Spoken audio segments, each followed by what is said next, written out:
그 로이드 존슨이라고 하시는 유명한 목사님이 계십니다. 런던의 웨스트민스터 채플에서 설교를 하신 유명한 분이시고 목사들을 위한 목사라 그럴 정도로 그분은 그 영국 당대에 굉장히 지성인이시고 또 설교가로서 유명하신 분이십니다. 그분은 의사 출신입니다. 왕실 의사 출신인데도 불구하고 그는 주로 설교를 하셨던 분이시죠. 신학교 다닐 때는 그분의 책을 굉장히 우리 고전적이고 또 좋은 책이기 때문에 거의 신학도들이 책을 읽습니다. 저도 그 책을 이렇게 많이 탐독을 했습니다. 근데 그분도 책 제목 가운데 영적 침체라고 하는 제목이 있습니다. 그래서 제가 나름 설교를 저는 제 방법대로 늘 준비를 합니다. 들어보셨지만은 저는 요즘 뭐 많이 AI 얘기해도 거의 제 방법대로 설교를 이렇게 많이 준비를 합니다. 그래도 제가 설교한 제목하고 비슷할 때는 이 목사님은 어떻게 이 설교를 접근하셨나 싶어서 두꺼운 그 로이드 존스 목사님의 영적 침체라는 책을 다시 한번 살펴보게 되었습니다. 근데 그 책의 내용 중에 서문에 이 얘기를 합니다. 사람이 기질적으로 이 침체에 빠지는 사람은 기질적으로 약간 우울감이 있는 사람일수록 침체에 빠진다는 거예요. 맞는 말이죠. 기질 자체가 이렇게 좀 외향적이지 않고 우울감이 자꾸 찾아오고 우울증에 빠지는 사람은 결국 놔두면 더 영적인 침체로 빠질 수밖에 없다는 얘기지요. 또 로이드 존스 목사님은 제가 두 가지 얘기 기억나는데요. 몸이 약하면 약할수록 몸이 쇠약하기 때문에 몸이 약하면 누군가하고 이렇게 같이 잘 못 어울리잖아요.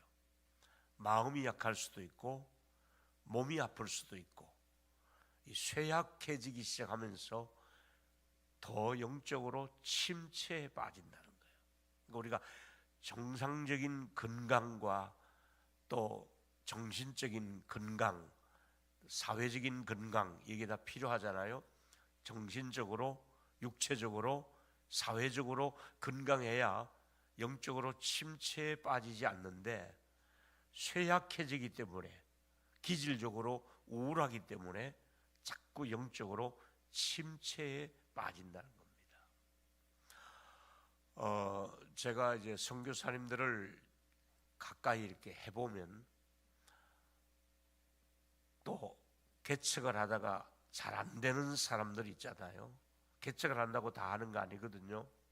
목회가 잘 안 되는 사람은 그가 가지고 있는 특별한 것 중에 하나가 뭐가 있느냐면 안 좋은 건데요. 패배주의라는 게 있습니다. 패배주의가 뭐냐면 뭘 해보기도 전에 난 잘 안 돼. 이미 안 된다는 것이 자기 속에 들어와 있습니다. 뿌리를 내리고 있습니다. 그 여러 가지 원인이 있겠죠. 그 패배주의에 쩔어 있습니다.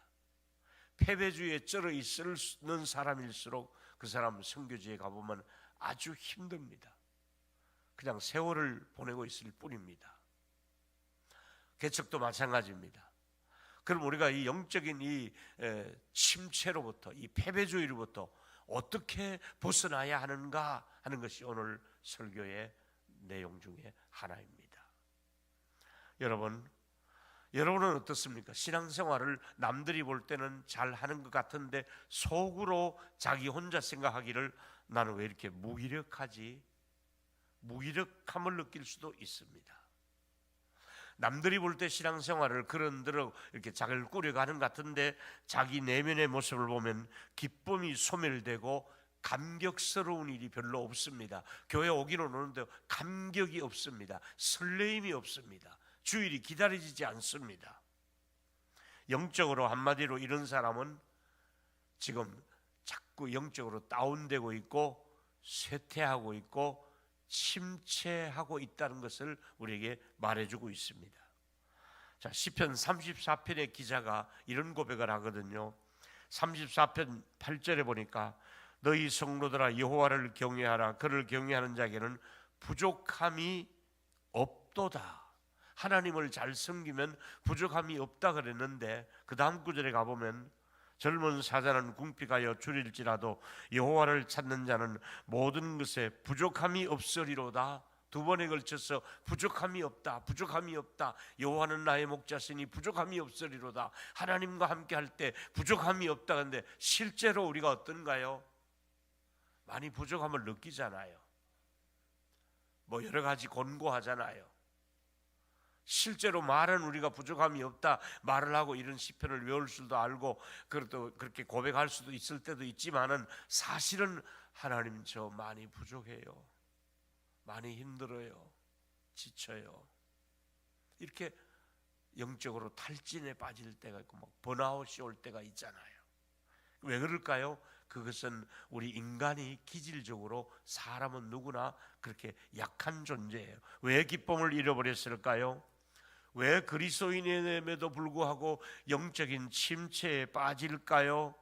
한마디로 말하면 우리 속에는 죄책감이라는 게 들어앉아 있습니다. 하나님과 나 사이에 죄책감이라고 하는 것이 있어가지고 이 죄책감이 굉장히 나를 괴롭히고 우울하게 만들고 침체에 빠지게 하고 의욕을 꺾어버리는 게 죄책감입니다. 이 죄책감이 오래 믿은 사람에게도 있고 차라리 초신자는 금방 떨치고 일어나는데 오래된 사람일수록 이 묵은 죄와 습관적인 죄와 죄를 알고 있으면서도 교묘하게 죄 속에 빠져 있는 자기 자신을 볼 때마다 죄책감의 뿌리는 괴롭습니다. 죄책감은 결국은 하나님의 진노가 내게 곧 임할 것만 같은 그런 불길한 생각이 들 수밖에 없습니다.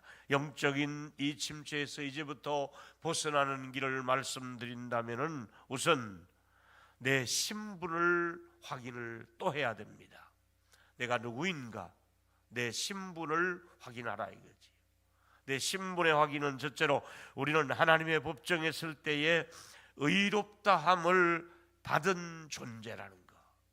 내가 하나님의 심판대 앞에 서는데 내가 죄인된 신분으로 죄책감을 가지고 나가는데 심판대 앞에 나가보니까 하나님께서는 의롭다고 인정을 해준다 이거지요.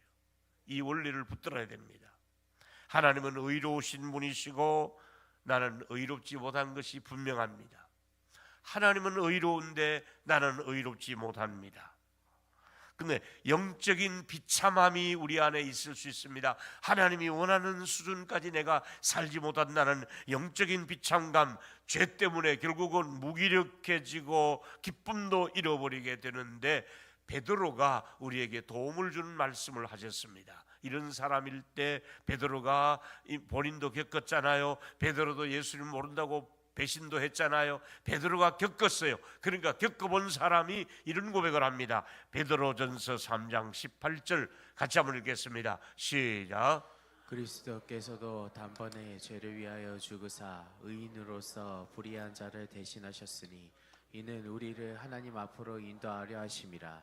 육체로는 죽임을 당하시고 영으로는 살리심을 받으셨으니 그리스도께서도 단번에 죄를 위하여 죽으사 의인으로서 불의한 자를 대신하셨으니 죄가 전혀 없으신 예수님께서, 죄를 알지도 못하는 예수님께서 의로우신 그분이 불의한 나를 대신해서 죽으셨으니, 나는 불의한 사람이잖아요. 우리는 의롭지 못한 사람이잖아요. 그리스도께서 어떤 일을 하셨습니까? 의로우신 그리스도께서 불의한 나를 위하여 대신 죽으셨으니, 영적인 침체에 빠질수록 복음의 원리로 다시 돌아가야 됩니다.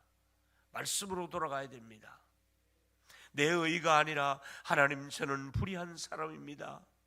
나 같은 불의한 죄인을 위하여 예수님께서, 의로우신 분께서 나 같은 불의한 자를 위해서 오셔서 돌아가심으로 우리는 하나님 앞으로 인도함을 주시려고, 나를 하나님 앞에 세워주시려고, 나 같은 부족한 종을 하나님의 법정에 세워주시려고, 의롭다함을 주시려고 예수님이 내가 가진 불의를 담당하셨습니다. 그래서 루터는 이것을 거룩한 교환이라고 말합니다. 즐거운 교환이라고 얘기했지요. 예수님이 나의 죄를 가져가시고 의를 나에게 주셨다는 얘기입니다. 교환을 해주신 겁니다. 십자가에서 맞바꾼 겁니다. 자, 로마서 5장 18절에 의하면 한 범죄로 많은 사람의 정죄에 이른 것 같이, 아담을 두고 하는 얘기죠. 우리 인류의 조상 아담이, 한 사람이 범죄함으로 우리 모든 죄가 유전되어 내려왔습니다. 그 죄의 DNA가 내려왔습니다. 한 사람의 의롭다함을 또 우리에게 생명을 주었다. 그 한 분 제2의 아담 예수 그리스도는 아담이 우리에게 물려준 범죄에 나타난 그 좋지 못한 모든 그 영적인 그 찌끄러기들을 한 분 예수 그리스도께서 십자가에 의롭다 하심으로 나도 이제는 의롭다함의 판결에 들어가서 의로운 식구가 된 것을 믿기를 예수 이름으로 축원합니다. 불의한 사람인데 예수님 때문에 의로워졌다고 말씀하고 있습니다. 에베소 1장 7절 같이 한번 읽었으면 좋겠습니다. 시작. 우리는 그리스도 안에서 그의 은혜의 풍성함을 따라 그의 피로 말미암아 속량 곧 죄사함을 받았느니라. 첫날도 말씀드리고 어제 말씀드렸습니다. 또 말씀드렸습니다. 피가 있어야 의롭다함을, 속량을 받았습니다. 우리가 이 침체에 빠질 때 무엇을 가지고 하나님께 나아가야 되겠습니까? 예수의 피를 가지고 나아가는 저와 여러분 되기를 축복합니다. 예수의 피 앞에 서면, 제가 옛날에 싱가포르에 같이 아내와 같이 세미나를 한 6,000명 이렇게 세계적인 지도자들이 참석했습니다. 그 셀 리더 집회에 참석하게 됐는데요. 굉장히 유명한, 세계적인 유명한 목사님이 강사로 오셔가지고 우리를 향해서 앞으로 나오라 하더라고요. 근데 여러분, 우리 종신 출신들은 앞에 썩 나가서 안수받고 이런 거 잘 안 됩니다. 그러나 저는 조금 영적으로 빨리 이게 좀 마음을 열려고 아내를 붙들고 앞으로 나가 섰습니다. 근데 여러분, 제가 앞에 나갔을 때, 제일 뒤에 있을 때보다 앞에 나갔을 때 성령이 저를 더 움직이기 시작한 것 중에 하나가, 그분의 메시지가 제 안에 이런 말을 하셨습니다. 그리스도의 보혈 앞에 서면 용서받지 못할 죄가 없습니다. 이 말 한마디가, 예수 그리스도의 보혈의 피 앞에 서면 용서받지 못할 죄가 없습니다 하는 이 한마디가 그 자리에 저를 팍 끄꾸러지게 하더라고요. 앞에 나갔다가 그냥 땅에 엎드려서 펑펑 울었습니다. 여러분, 설교라는 것은 많은 설교가 필요하고 또 많은 말을 하는 것 같아도 딱 하나님께서 어느 날 그 한마디 말씀이면 나를 완전히 또 세워주고 용기를 주고 능력을 주고 응답을 주고 치료를 주는 줄로 믿습니다. 하나님께서 그 피 한 방울이면 된다 이거지. 너 고민하지 말라. 너 그렇게 침체에 빠지지 말라. 너 그렇게 낙심할 필요 없다. 내가 너를 위해 흘린 피 한 방울만 있으면 너는 의인이 될 수가 있고, 너는 정결하며 너는 하나님 앞에 아름다운 자녀로 일생을, 아니 영원히 하나님 앞에 설 수가 있다. 할렐루야. 피 한 방울이면 있으면 됩니다. 그래서 이제 로마서 5장 1절과 2절에 보니까, 그러므로 우리가 믿음으로 의롭다함을 받았으니, 믿음으로 이걸 받아들여야 됩니다. 의롭다함을 받았으니 주 예수 그리스도와 더불어 하나님과 화평을 누리자. 또한 그가 그로 말미암아 믿음으로써 이 은혜에 들어감을 얻었으며 영광을 바라보고 즐거워할 수 있느니라. 하나님의 은혜에 문이 열려 있습니다. 들어가면 됩니다. 하나님의 영광을 같이 즐거워할 수 있는 저와 여러분, 오늘 아침에 모든 영적인 침체나 우울함이 사라질지어다. 영광이 기다리고 있습니다. 기쁨이 있습니다. 우리 영광스러운 신부들인 것입니다. 로마서 4장 5절에 같이 읽습니다. 시작. 이를 아니하실지라도 경건하지 않은 자를 의롭다 하시는 이를 믿는 자에게는 그의 믿음을 의로 여기시나니. 아니, 일을 하지도 않았고 경건하지도 않은 사람인데 하나님께서 왜 넣어냅니까? 일한 것 때문에도 아니에요. 행위 때문이 아니에요. 노력 때문이 아니에요. 경건하지도 않은 우리들을 하나님께서 의롭다 함으로 우리를 나아갈 수 있도록 은혜를 주셨다는 말입니다. 솔직히 고백하면 여러분들은 평생을 노력해도 경건에 미달되는 사람들입니다. 평생을 아무리 노력해도 경건하고는 우리가 미달에 속한 사람들입니다. 여전히 죄책감이 찾아올 수도 있습니다. 어두운 마음이 들어올 수도 있습니다. 마음의 괴로움이 찾아올 때도 있을 것입니다. 이제 여러분들은 의롭다 함이라고 하는 이 신분의 상승, 변화, 다시 말하면 여러분의 신분을 아셔야 됩니다. 여러분의 신분 자체가 무슨 서울특별시민이다, 무슨 안산시민이다, 이게 문제가 아니라 경기도 사람이다, 이게 문제가 아니라 여러분의 신분 자체가 나는 이제 의롭다함을 받은 사람이다, 이 말씀을 마음에 담고 사시기를 축복합니다. 신분 자체가 칭의라고 얘기하지요. 의롭다고 인정해준 칭의. 칭의라고 하는 것은 예수 그리스도의 의를 우리에게 전가해 준다는 것입니다. 예수가 내게 없는 의를, 예수의 의를 나에게 입혀준다는 뜻입니다. 어제 말씀드린 가죽옷을 지어 입혀주듯이 대제사장 여호수아의 더러운 옷을 벗기고 아름다운 옷을 입혀주듯이 예수 그리스도의 옷을 나에게 입혀줍니다. 내가 죄인이 아니라 예수의 옷을 입고 하나님 앞에 서게 됩니다. 할렐루야. 예수의 의가 필요하다 이거예요. 의가 없는 자라도 도와주심 바라고 생명샘에 나가니 마음을 씻어 주소서. 의가 없어요 우리는. 자, 또 한 번 소개할게요. 반복합니다. 갈라디아 2장 16절 이미 소개했던 구절입니다. 사람이 시작. 사람이 의롭게 되는 것은 율법의 행위로 말미암이 아니요 오직 예수 그리스도를 믿음으로 말미암는 줄 알므로 우리도 그리스도 예수를 믿나니 이는 우리가 율법의 행위로서가 아니고 그리스도를 믿음으로써 의롭다함을 얻으려 함이라. 율법의 행위로서는 의롭다함을 얻을 육체가 없느니라. 사람이 율법의 행위로서는 의롭다함을 받을 수가 없습니다. 여러분, 율법으로부터 율법을 무시하려는 것은 아닙니다. 율법을 개무시하고 지키지 말라는 뜻이 아니라 하나님의 자녀로서 당연히 규율과 법도를 살가져도 그게 미달될 경우 우리 다 미달되니까 하나님 앞에서는 자유함을 복음을 통해서 누릴 수 있는, 그래서 율법의 완성, 율법을 맞춤, 율법을 마무리하려고 예수님이 오셨으니까 예수 믿고 영적인 자유를 누리시는 저와 여러분 되기를 축복합니다. 그렇습니다. 의롭다함을 받는 축복은 여러분, 우리 남자들이 대부분 좋아하는 게 뭡니까? 새 차 사면 좋아합니다. 거의 남자들은 새 차 사면은 참 좋아합니다. 우리 사위도 지금 아버님 새 차 샀다고 좋아가지고 야 시성식 하러 안 올 거야 하니까 가겠습니다 하더라고. 벤츠 샀다고 자랑하더라고. 여러분, 남자들은 로망이 벤츠나 BMW나 이런 거, 한국에서 나온 좋은 현대차 좋은 거 타면, 어떤 사람도 차박하기 좋아해가지고 큰 차에서 원합니다. 새 차 사면 좋아합니다.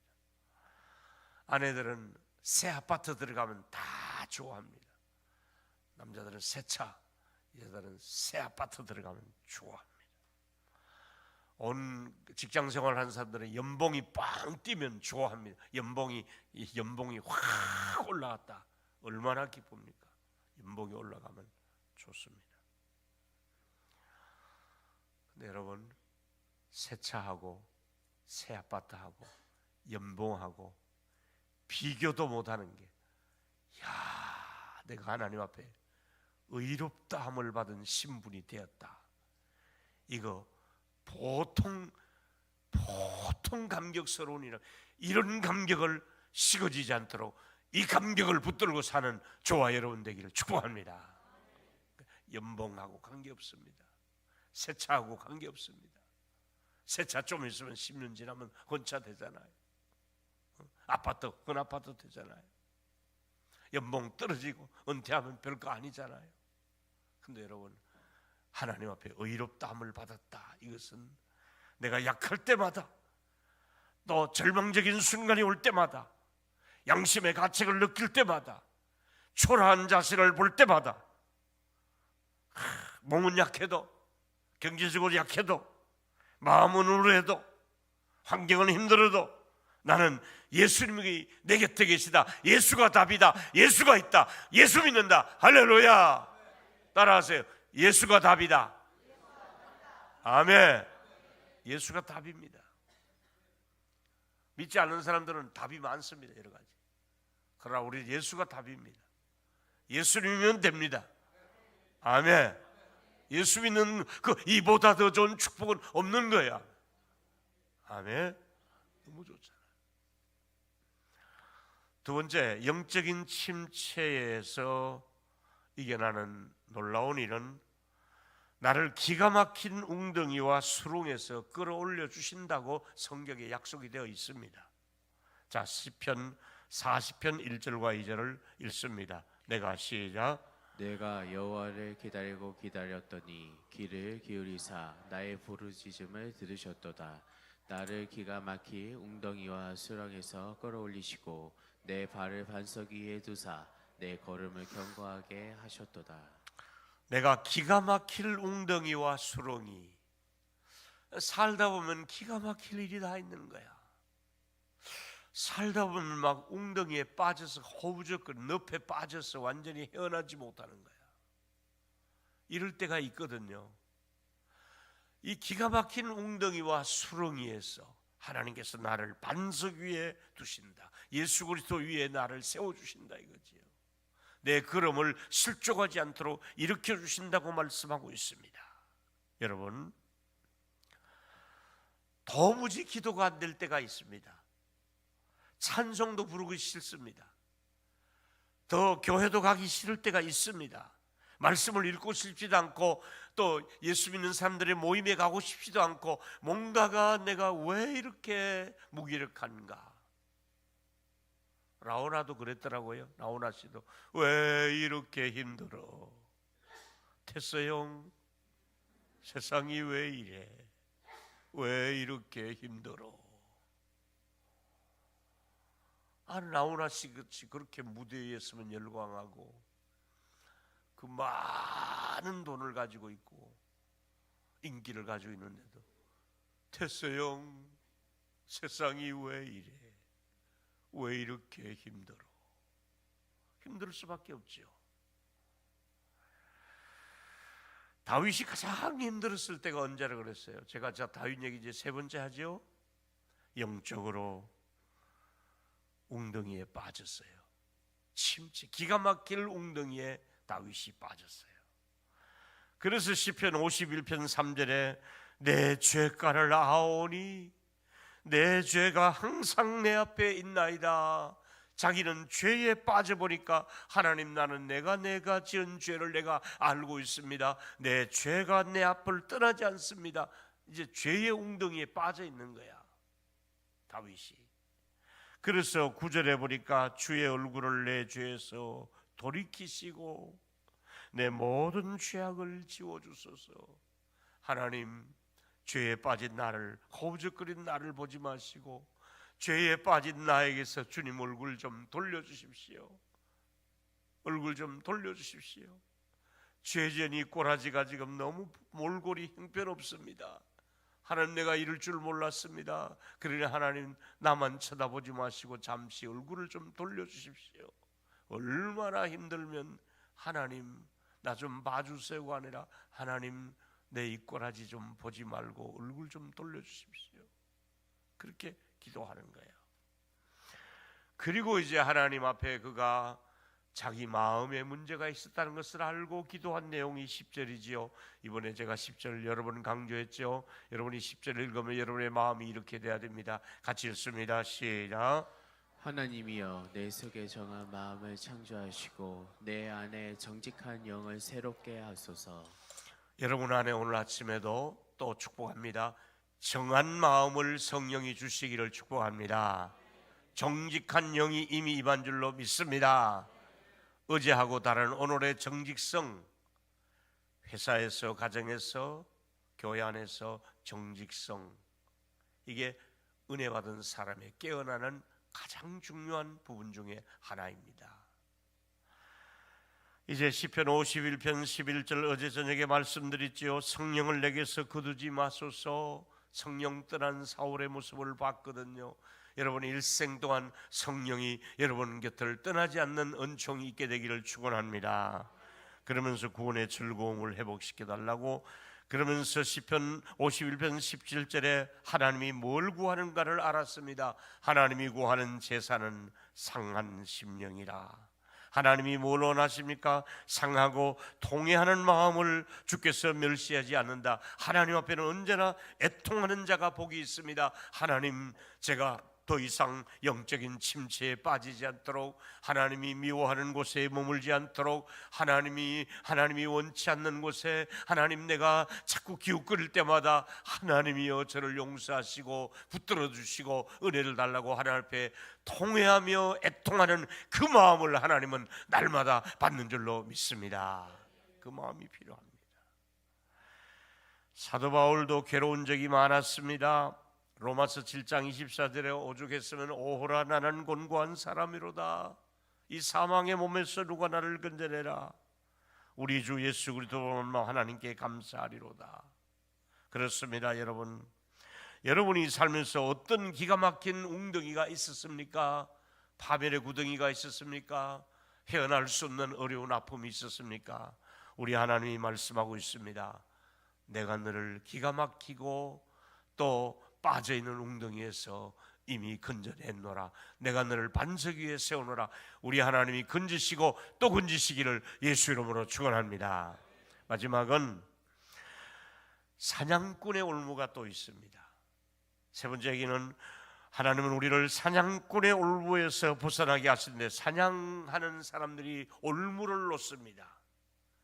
노루가 지나가는 독에다가 혹은 새를 가두려고 주로 토끼, 노루 이런 걸 올무를 놓습니다.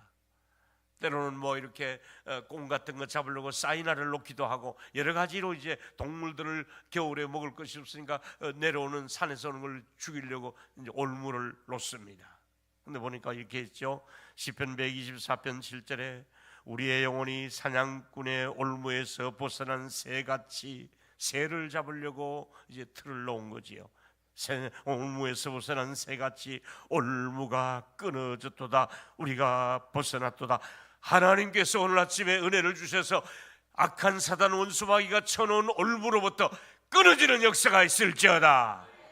여러분의 자녀를 괴롭히는 올무가 있습니다. 여러분을 넘어지게 하는 올무가 있습니다. 여러분을 체포하려고, 여러분을 그야말로 완전히 패망시키려고 하는 이런 끈끈들이 있을 수가 있습니다. 나사렛 예수 이름으로 명하노니 하만과 같은 괴견은 떠나갈지어다. 하만이 장대를 만들어 놓고 여러분들을 기다리고 있다 이 말이지. 하만만 있습니까? 여러 가지 여러분을 해코지하는 세력이 있습니다. 여러분들을 넘어지게 하는 세력이 있습니다. 우리 자녀들을 낙심하게 합니다. 그래서 막 3포, 4포, 5포, 결혼도 포기, 직장도 포기, 뭐도 포기, 전부 3포, 4포, 5포 한다 그러다. 하나님이 은혜를 주셔서 용기를 주시고 좋은 사람을 만나게 하시고 기쁨을 주시고 하나님이 더 좋은 결과를 예수 안에서 넘치도록 주실 줄 믿습니다. 따라하세요. 말을 바꾸면 된다. 그러니까 한 번 더 하세요. 된다. 된다. 나는 더 잘 된다. 더 좋은 일이 있다. 아멘. 그렇게 말을 하면 됩니다. 아멘이죠. 항상 긍정적인 말을 하셔야 됩니다. 일부러라도 긍정적인 말을 해야 됩니다. 마귀라고 하는 놈은 과거의 일을 항상 발목을 잡고 있습니다. 너 전에도 그랬잖아. 너 한두 번이 아니잖아. 마귀는 언제나 과거라고 하는 발목을 잡고 나를 놓아주지 않을 때가 있습니다. 그러나 이미 이 도적은 망한 도적이라고 알고 있습니다. 요한복음 10장 10절 같이 읽습니다. 시작. 도적이 오는 것은 죽이고 도적이 오는 것은 시작. 도둑이 오는 것은 도둑질하고 죽이고 멸망시키려는 것뿐이요 내가 온 것은 양으로 생명을 얻게 하고 더 풍성히 얻게 하려는 것이다. 이제 여러분의 생명이 여러분의 남은 삶이 겨우겨우 연명하는 것이 아니라 풍성한 삶을 누리실 수 있도록 우리 하나님이 축복해 주실 줄 믿습니다. 뿐만 아니라 요한일서 3장 8절 우리 힘으로 벗어나는 게 아닙니다. 같이 읽습니다. 요한일서 3장 8절 시작.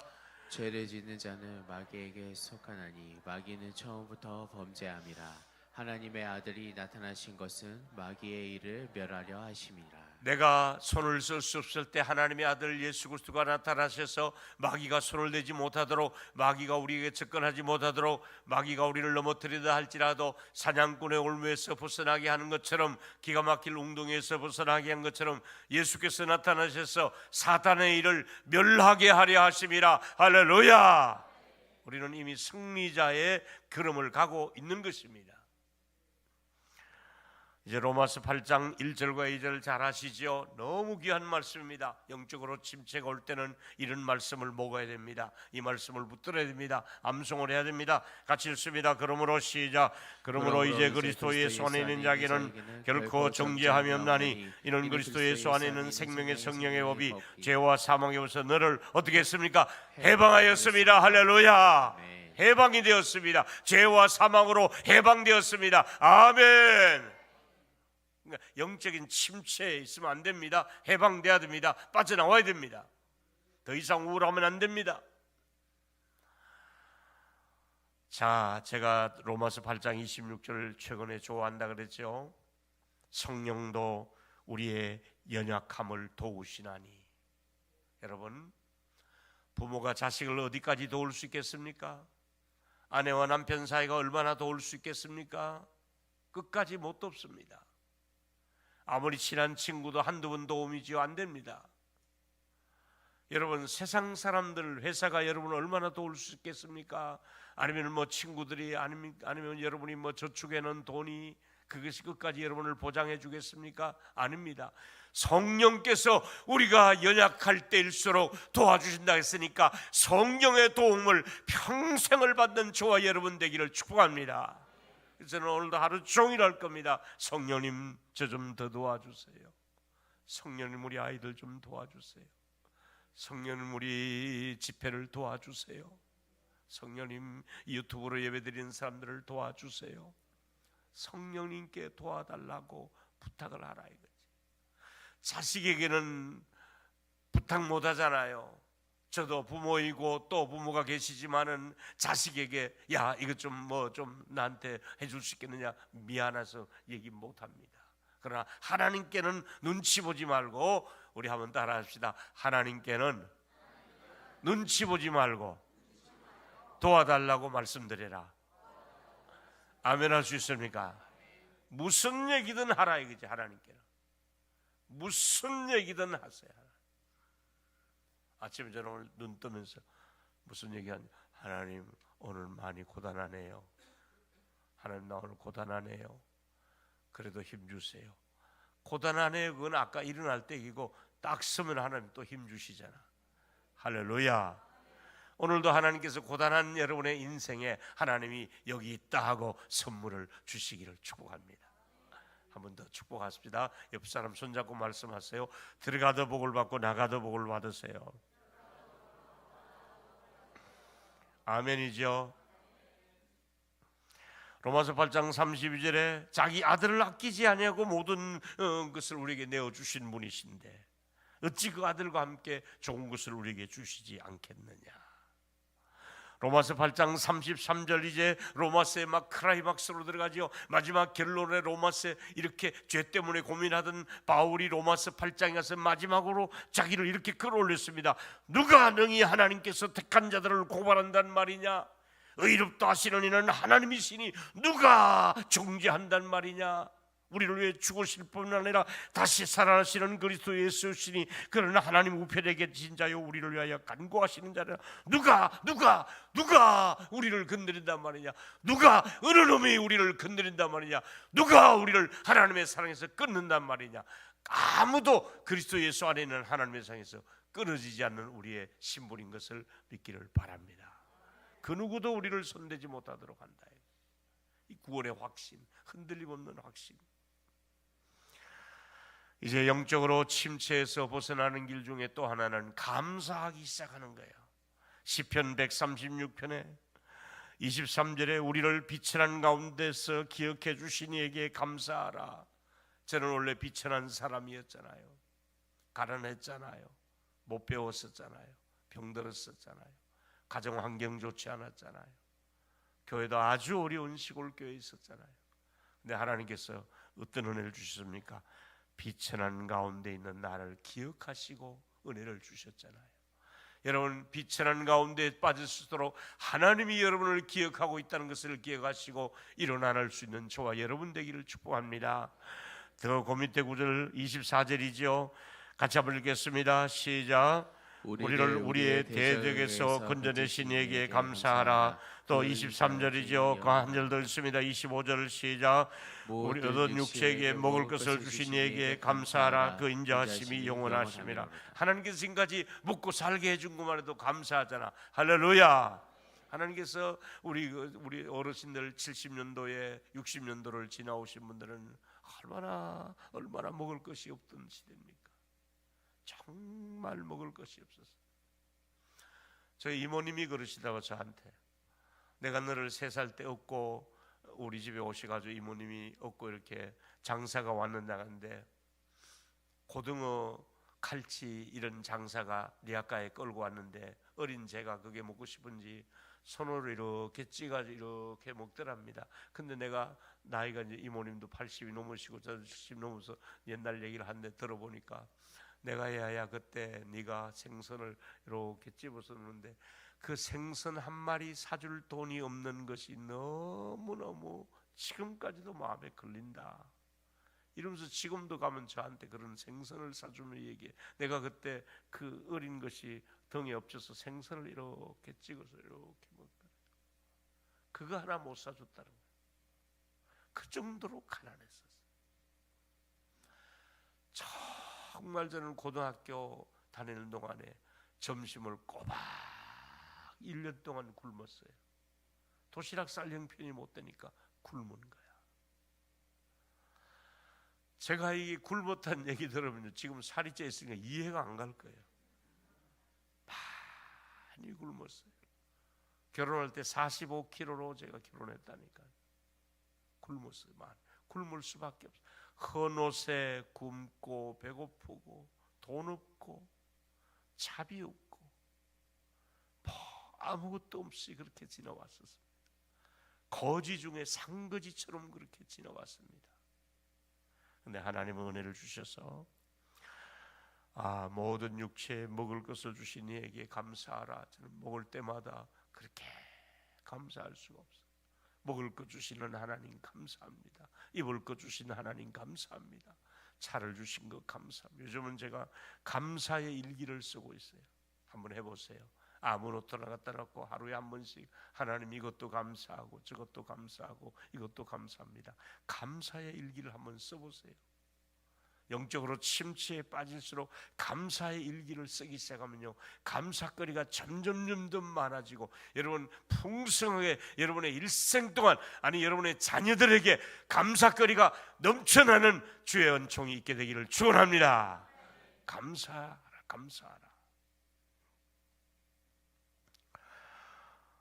한 가지 건너뛰고 고린도후서 4장 8절에 보니까 사방으로 우겨쌈을 당하도 쌓이지 아니하며 하는 말씀이 나오고요. 고린도후서 4장 18절에도 보니까 16절에도 보니까 사방으로 우겨싸여도 우리는 그 사람은 후패하나 속 사람은 날로 새롭다고 말씀합니다. 10절입니다. 고린도후서 6장 10절 다 같이 한번 읽겠습니다. 시작. 근심하는 자 같으나 항상 기뻐하고 가난한 자 같으나 많은 사람을 부여하게 하고 아무것도 없는 자 같으나 모든 것을 가진 자로다. 근심이 없을 수는 없습니다. 근심은 살짝만 지나가시고 항상 기뻐할 일이 더 많기를 축복합니다. 근심은 빨리 지나가고 빨리 근심은 방을 빼버리고 항상 기쁨이 있고 가난할 수도 있습니다.